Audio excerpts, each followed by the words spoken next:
It's so slow.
Hey, everybody.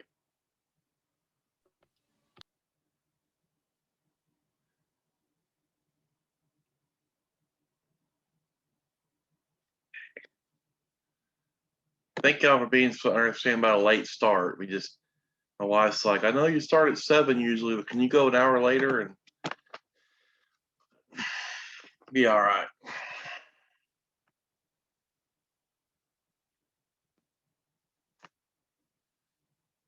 Okay. Wait a few more minutes and catch some more people, and then we'll get rolling. I like how Meyer breaks it down where it's easier to understand, but at the same time, we've been kind of dancing with stimulus control and prompting for like several other chapters. So that's the one thing about Cooper I do like. He hits it that whole chapter, and then we move on.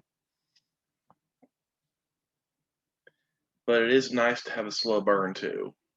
Kind of tease it out for a while versus just hitting it real hard all at once.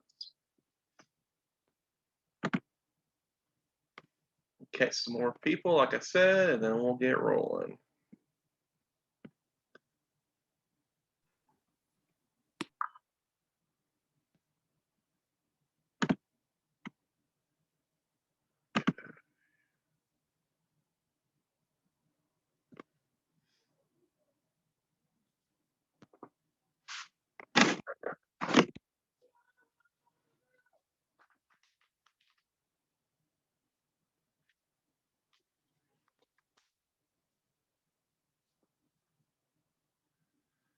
Oh.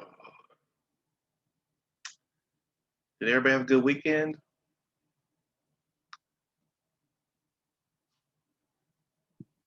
I know I did. And then you partner that with a busy Monday. A little tired, but be okay. I know Mondays are the worst. I like. 20 I'm sorry. hours. Go ahead. I studied 20 hours, so I'm tired. Oh my gosh. Yeah.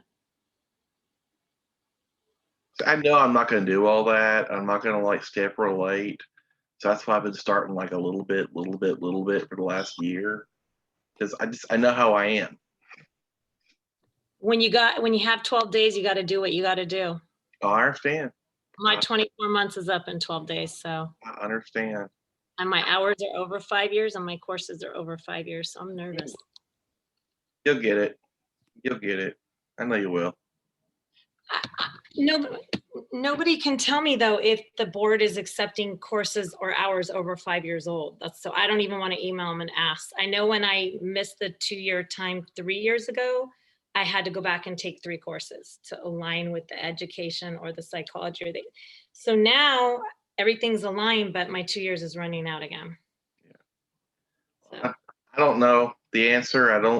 I'd be nervous to email the board. But I'm sure some people in the ABA study group, they might know. There's a pretty vast array of people in there. Yeah, I feel like if you shoot them that question, someone may be able to answer it or give you some sort of idea. And the board is like, I'm afraid to get the answer, to be honest with you, because I can't imagine redoing the hours on the courses. Yeah, very understandable. I had some hiccups with supervision, and then finally got supervision rolling, and then COVID hit. So I finished my 2014, so I'm nervous.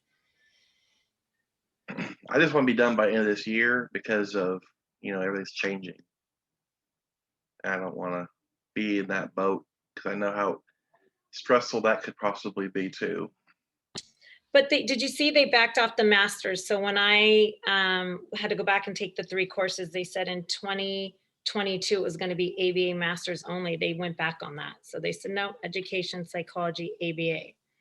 That's so good. That's what I'm hoping. Even right now I'm on an extension, a 90-day extension because of COVID. So I'm hoping that maybe they'll just realize like it's tough. It was tough for people to get their hours. It was tough to get seats. So yeah.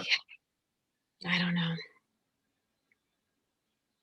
Well, I got faith in you. I do.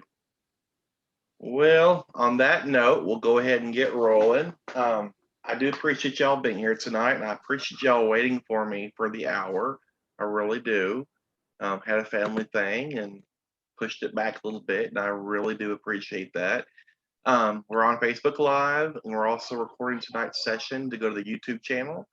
Once again, we're doing those things just to catch people on different schedules and different time zones and different everything.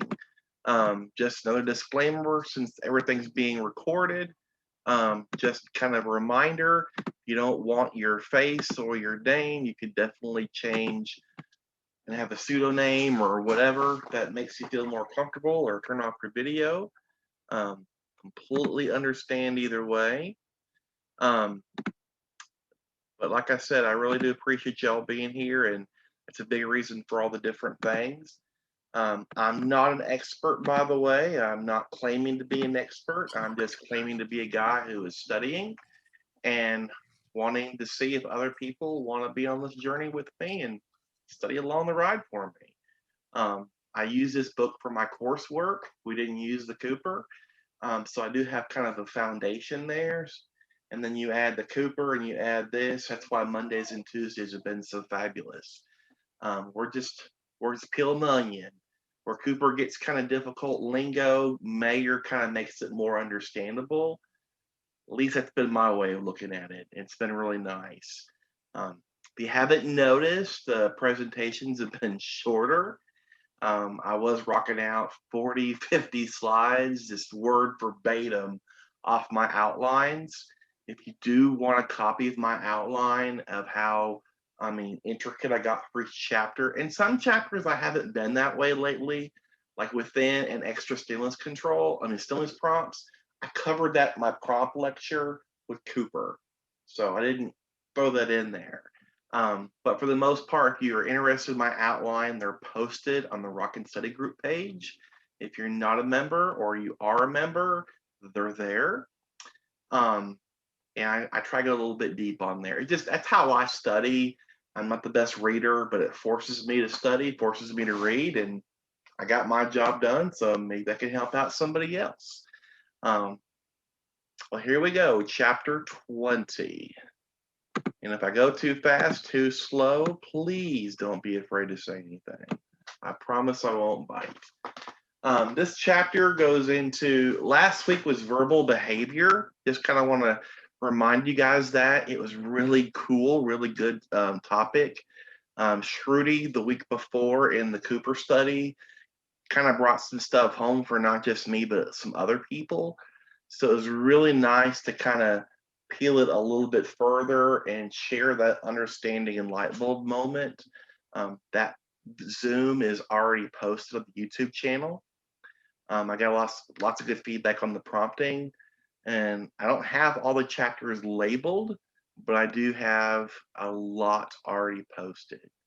But this week we're going to dive back into a little bit of stimulus control. Mostly we're going to talk about prompting again. We're going to dive into prompting, some different types of prompts. The YouTube channel is just my name. No fancy title, no fancy anything, just my name. And we're going to talk about mostly the different types of prompts. And then we're going to talk a little bit about some errorless learning, and then kind of just keep a little bit there. So we're not going to go too deep, but we're going to kind of touch the surface on what chapter 20 has in store for us. All right, chapter 20 started out with talking about reducing prompt dependence by transferring stimulus control.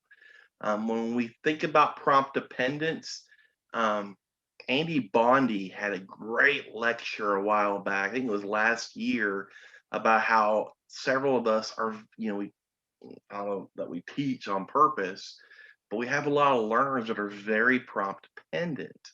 And he was kind of pushing the shaping. I know shaping's novel skills, but prompt dependence, we get our learners so hooked on prompts. They see the prompt, then they get ready to, the prompt's their cue. Well, it's really important that we fade off those prompts and we transfer that stimulus control to something natural, something that's a natural cue that helps the learner, have control over the whatever it is. Mayor has some of these points to kind of help us a little bit. Unprompted performance tends to be more efficient.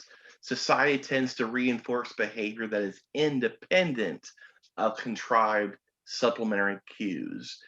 Think about your job. We are rewarded for being independent of prompts. If we're able to do our work independently without someone prompting us how to be more sufficient or be efficient, it's highly admired in many fields. Those considered to be self-sufficient or expert require few prompts. Think about that for a second. The more you know your job, the less prompts you have.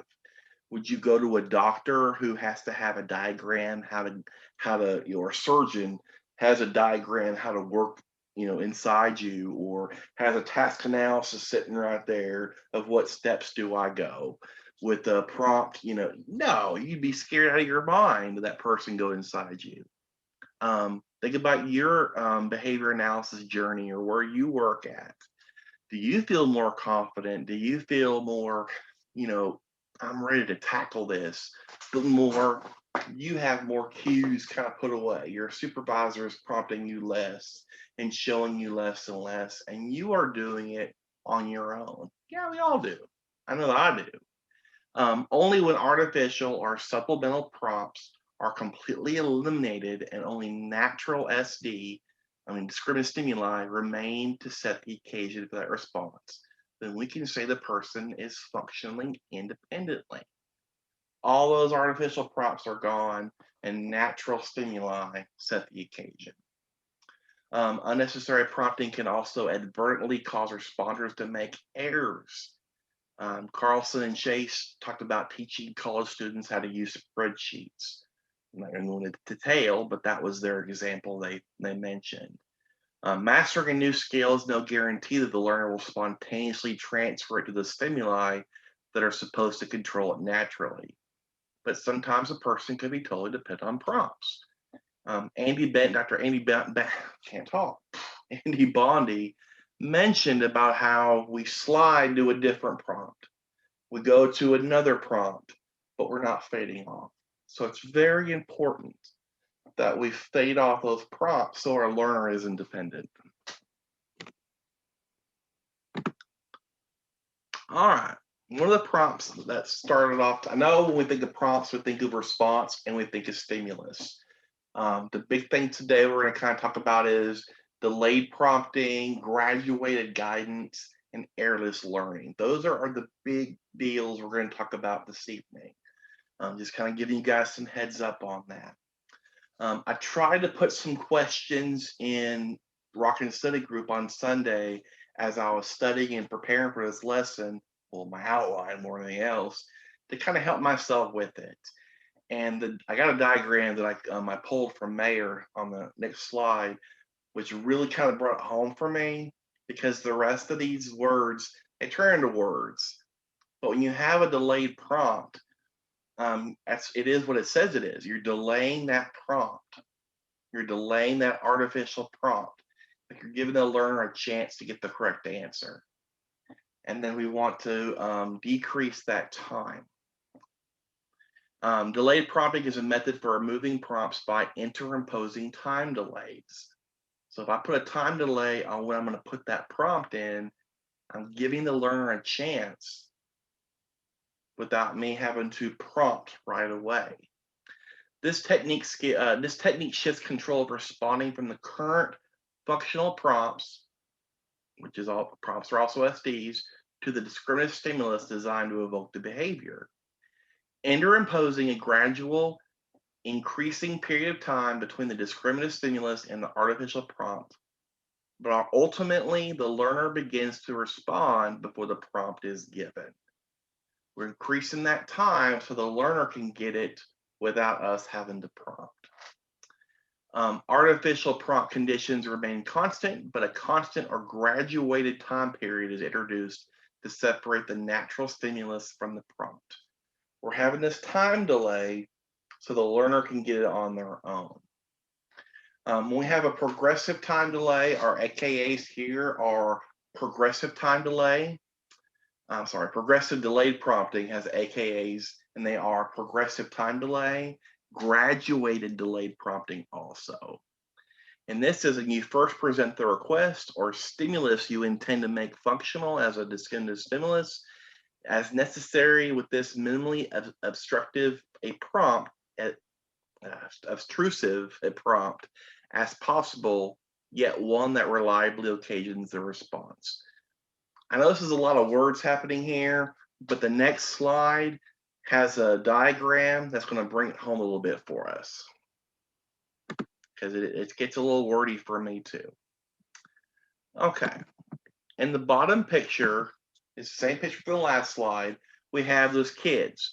Now I'm thinking of my preschool land of when I have, I want my kids to clean up. The best example I could think of was one of my study questions I made on Sunday. When I taught 3rd grade, I guess I never realized what this was until now. I would, and here was the question, I would hold up my hand. Didn't say, in the beginning, I would say, time to line up, clean up your tray, clean up your area, whatever it was at the end of lunch. But before long, all I had to do is hold my hand up with 5 fingers showing. So my hand up, and that was a signal, that was a prompt to clean up and line up behind me. And over time, the prompt of me having to say line up turned into my hand. Everything transferred into my hand going up. But once my hand reached 1 meant we're straight, we're quiet, and we're leaving. So in the beginning, I had the prompt, I would say, I would warn. Of course, as teachers, we want to say it less and less time to clean up. So when I had my hand up, I would say 4, 3, 2, which meant the same thing as time to clean up. But after a while, I didn't say all that. All I had to do was just use my fingers. Everything transferred. And then after a while, here's the cool thing, they would anticipate. If I got out of my chair and I threw away my lunch and I cleaned up my area, they're watching, because now he cleaned up his area. The next thing he's going to do is hold his hand up. And that hand up is a prompt that we need to line up. So I look back at that example when I taught 3rd grade, we did lunch, and it had a delayed prompt. And it definitely had a moment of transfer after a while. And I could be wrong and I could be right. But my hand up, remember, a prompt doesn't always have to be a physical. Remember, it could be verbal, it could be movement, it could be positional. My hand was a prompt. That was the prompt. And the delayed prompt was, guys, let's line up, let's clean up. Now let's take my hand out. Let's take the whole hand out. I mean, maybe I'm overshooting this one. Let's take my hand out. And let's just say that I didn't do any of that. And all I did was I kept saying, time to clean up. And then 2 minutes later, I said, let's clean up. And then another minute later, I said, let's clean up. So let's take the counting, let's take the hand out. Let's just stop at that one part. Time to clean up. And the reminders of having to clean up. Now, I taught 3rd grade, my hand up was reminders, was a visual reminder. When I counted, those were prompts too. But let's just stop and think about for a second. Let's not get too complicated. We're reminding those kids verbally, time to clean up. Our natural stimulus, our goal is for them to clean up. Our prompt is the words, time to clean up. Our wanted behavior, we want to clean up the area before we transition. This is back to the classroom example. And what's our reinforcer? Recess time in this one. Now, what's really funny is in most preschool classrooms, if cleanup is more successful if recess is my reinforcer. In most preschool classrooms I've seen also, when circle time or instructional time is the next thing to do, it's not reinforcing for some kids. So in this example, I chose recess time because recess time is an outside play is very reinforcing for most kids. When I taught third grade, regardless of the hand, the fingers, the counting, the verbal prompts, all that stuff, we went to recess after lunch. So as soon as we put our lunch up, as soon as we cleaned up our areas, which I mean, my kids clean our area up every day, we get to have recess. We go outside to play. So that reinforcer was powerful. It had a strong reinforcer in place. Now, I don't want to prompt forever. I don't want to tell my kids to line up forever. I don't want to tell my kids to clean up forever. I don't want to do all that forever. So eventually the goal is going to be time to clean up. They clean up and then we get recess time. That's our goal. And the moment of transfer is when they start to see that I'm getting ready to transition the class to recess or transition the class, and so forth. The delay part of it is that we want to clean up. 5 seconds late, I tell them to clean up, and then after a certain delay, a certain time, a second period, seconds go by, then I say it again. And then if nothing's really going on, I'll wait a little bit longer, then I'll say it again. Think about how that would look if I wasn't using delayed prompting. I would have kind of probably looked like I'm all over their case. Clean up, clean up. I told you to clean up. You need to be cleaning up right now. You're not cleaning up right now. I'd be all over their case. So I want to give them a chance to be successful. And if they're not doing what I want to say, what I ask them to do, then I'm going to bring it up again. But eventually, we don't always want to remind them all the time. A lot of preschool classrooms, they do it. I've seen bells, I've seen dings, I've seen cleanup songs, and the kids hear it, and then it's beautiful. So our goal is to fade that prompt out and the learner do it on their own. This was kind of a tricky one. But at the end of the day, we want that moment of transfer. We want the individual anticipates. Let's say I never counted and I never held my hand up. Once I got out of my chair during lunch, I'm gonna throw away my plate, my whatever, and the students have anticipated now. Once he does that, he's going to tell us to line up, or he's going to tell us it's time to go. When I was in the playground, if I would walk toward the door, that was usually a cue. They could anticipate that recess was about to be over. So there's cues that transfer at that moment of transfer and stimulus control. All right, advantages and disadvantages of delayed prompt. Get this thing out of the way. All right, we'll start off with advantages. Advantages are increases learners' opportunities to respond independently. Like I said before, whether I'm raising my hand or I'm saying time to clean up, I say it and then I wait before I need to say it again. I'm giving the kids a chance, the learners a chance to respond independently. Perhaps the delay works best because it allows the learners extra time to respond. Like I said, my example with the learners were told to clean up. How does that look? Time to clean up. And I give them extra time to respond without having to jump their case. How come you weren't cleaning up? Touche and Howard suggested the following advantages. The individual is less likely to attend to an irrelevant prompt. Training stimuli need not to be modified as required in stimulus fading, which we'll talk about in a little bit. The trainer will know the exact moment of transfer the moment the SD takes over control, thereby allowing the trainer to avoid presenting unnecessary training trails or unnecessary prompts. So the big advantage I see out of this that I really enjoy is we give the learner opportunity to respond independently. That's our goal anyways when we do least to most prompting. We're giving the learner a chance to get the answer correct. That's why we do least to most prompting.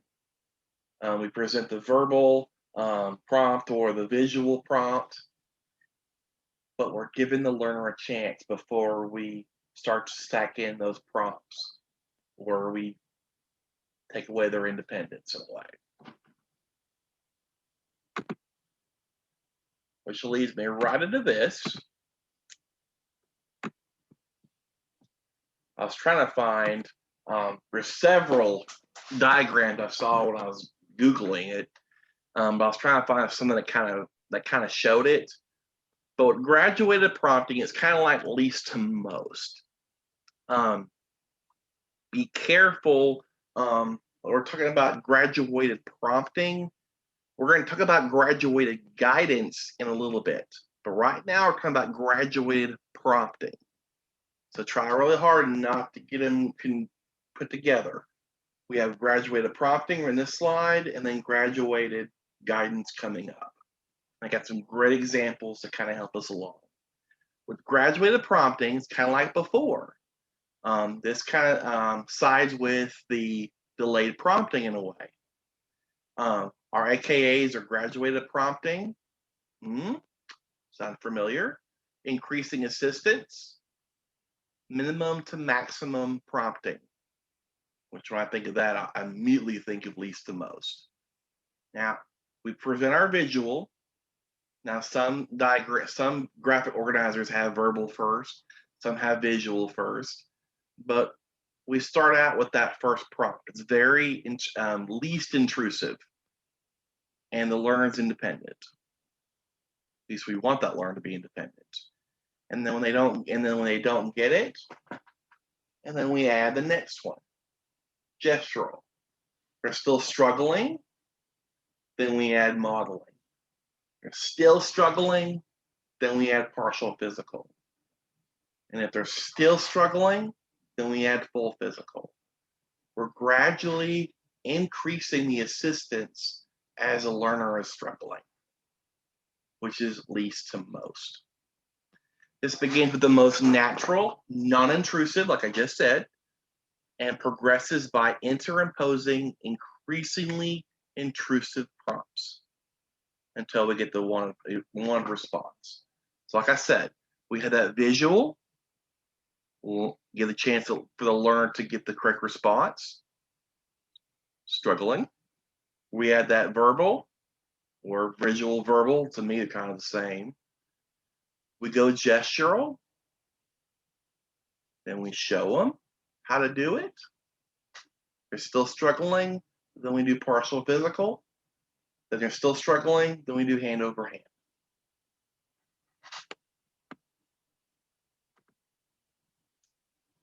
All right. Then we kind of talk about stimulus fading for Meyer in this chapter. And it's kind of hard to find a really good diagram, so I used the purple. But for this one, same thing. This is kind of a I don't say most to least, but we want, say in this example, we want the fading example, the stimulus fading example at the bottom. We want the learner to identify the color purple without that aid, without that visual prompt. So we start to fade it out. The first one on the left, we have purple, and then it starts to kind of go away, go away, go away, go away. Our goal is we want that learner to identify that color without that prompt, without that visual word purple telling us what it is. We want the learner to do it.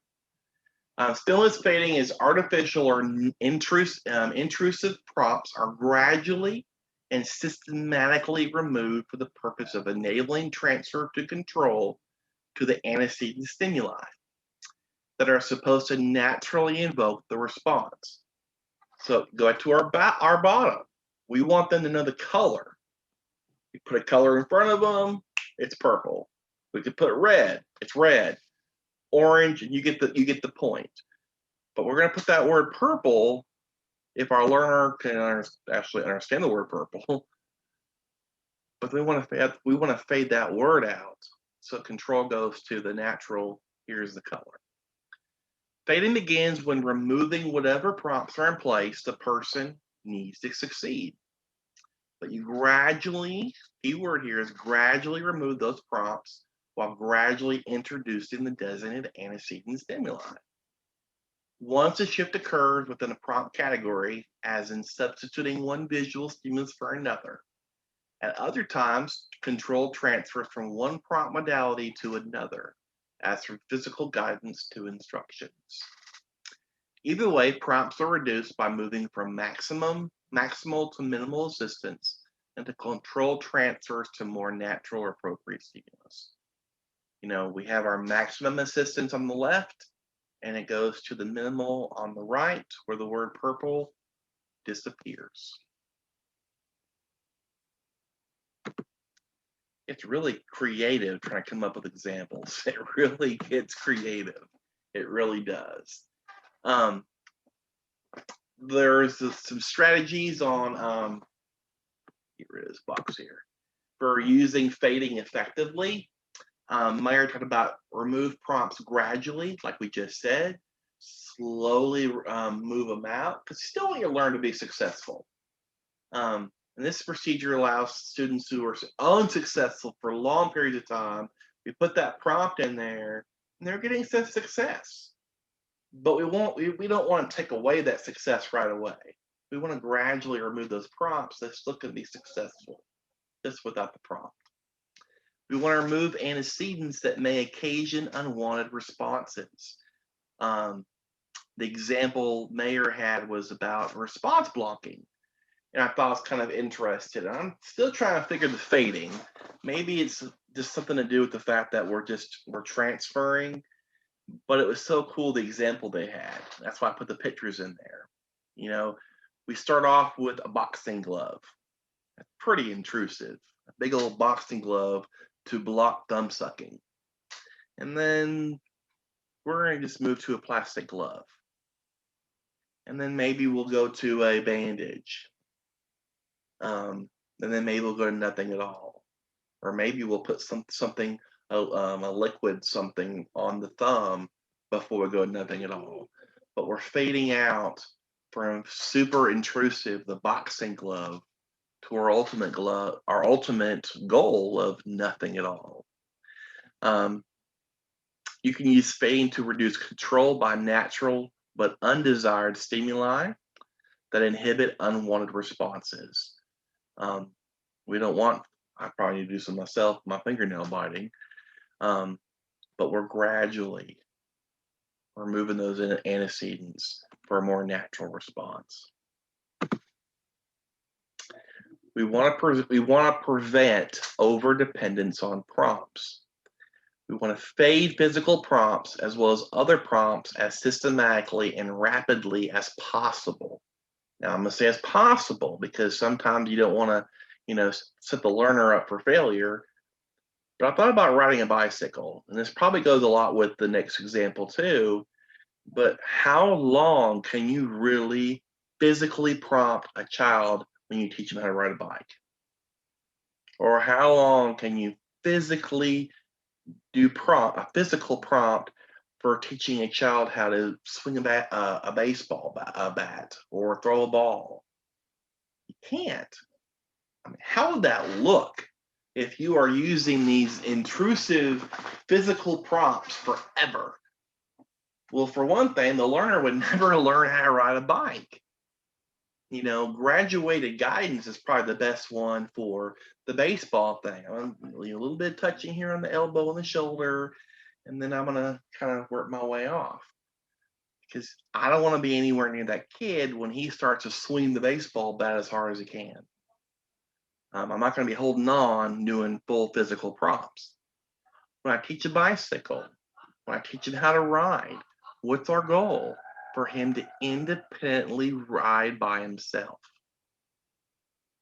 So you're not holding on to the bicycle and you're not holding on to the learner. We want to fade out those prompts. How would that look if someone is prompt dependent riding a bicycle? It'll look pretty silly, look very silly. Consider using graduated guidance to fade physical assistance. Sometimes simply reinforcing a few guided trials is sufficient as learners begin to assume control of movements on their own. When that fails, consider using graduated guidance. Like I said, think about that bicycle. It's a great example of graduated guidance. Great example. You're maybe holding the handlebars, then we go to his shoulders or maybe his side. We kind of do a little push, but then we let go. We're not physically holding him to move the pedals, and we're not moving his feet to move the pedals. He is. We're just giving him a little push, a little physical graduated guidance, and we're getting out. On the same subject of graduated guidance, I think of a baseball player. Like I already said a minute ago, when I did T-ball, I'm not doing a hand-over-hand intrusive prompt with the learner. I'm probably going to start out a little bit how to hold the bat, or maybe do some modeling. And I'm going to, line their shoulder up, how to get the bat up, and then I'm going to get out of the way, and then they're going to take a shot at it. I'm going to gradually reduce my guidance as I'm teaching them how to get ready to swing the bat. Arizona and Fox suggest that you begin while the client is being cooperative, using the minimal amount of physical guidance necessary to evoke the correct response. When I taught T-ball, I did not use a ton of physical guidance. I used the less amount that was necessary. And also working with kids, sometimes less is more. It's the society that we're in now. Little by little, reducing the pressure you exert and shift away from the point of guidance, making it increasingly remote. We're not talking more most to least. Most to least, we're doing like hand over hand. We're just physically in that kid's business. And then we're going partial. And then we're going modeling. And then we're going gestural. With graduated guidance, we're not starting super intrusive.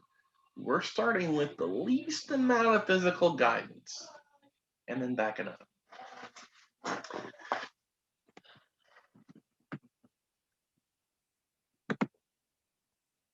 And then our last slide for tonight is airless learning.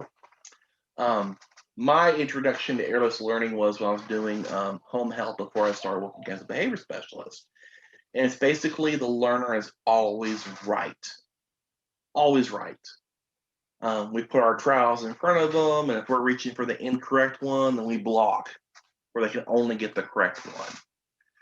But the problem with errors is once they have occurred, they're likely to reoccur.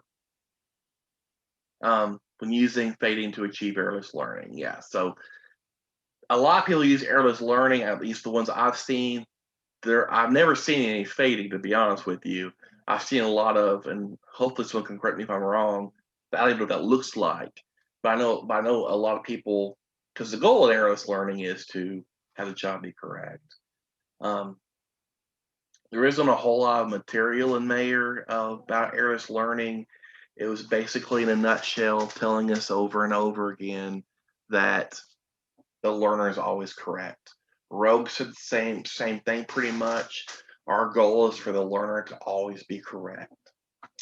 And then Mayer kind of finished up our chapter with a review for us, within stimulus prompts and extra stimulus prompts, which I thought was really neat. And those will also be in the notes because I didn't want to get too kind of all of. I really wanted to focus tonight on the airless, graduated guidance, most to least, and least to most, and delayed prompting. And it was really interesting studying for that. It really, really was. That's all I have. I hope I was helpful. I hope that I got to the point with my examples and helped somebody out.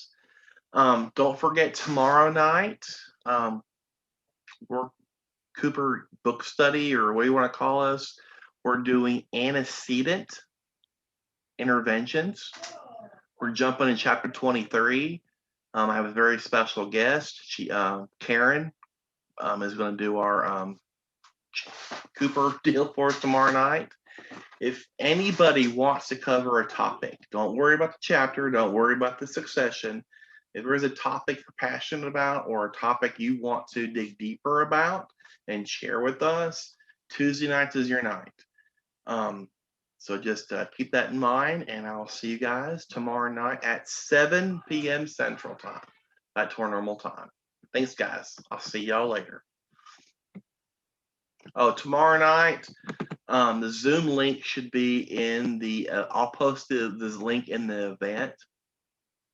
So it's the same link every week for Cooper. It's the same link every week for this one. So, but I'll definitely post it for you guys. Thank you guys so much. I'll see y'all later. Thanks, guys.